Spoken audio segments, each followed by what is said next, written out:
തൊഴിലുറപ്പ് തൊഴിലാളികളുടെ വേതനം 369 രൂപയായി വർദ്ധിപ്പിച്ചു.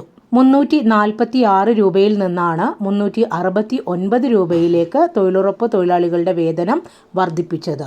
1991 അന്നത്തെ പ്രധാനമന്ത്രിയായിരുന്ന PV നരസിംഹറാവുവാണ് തൊഴിലുറപ്പ് പദ്ധതി എന്ന നിയമം ആദ്യമായി നിർദ്ദേശിച്ചത്.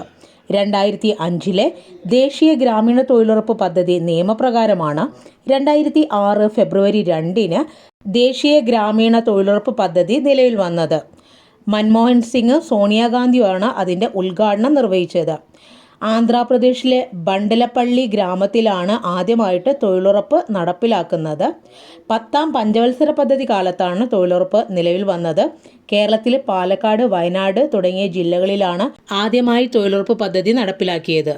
ദേശീയ ഗ്രാമീണ തൊഴിലുറപ്പ് പദ്ധതിക്ക് മഹാത്മാഗാന്ധി ദേശീയ ഗ്രാമീണ തൊഴിലുറപ്പ് പദ്ധതി എന്ന് പുനർനാമകരണം ചെയ്തത് 2009 ഒക്ടോബർ 2 ഗാന്ധി ജയന്തി ദിനത്തിൽ.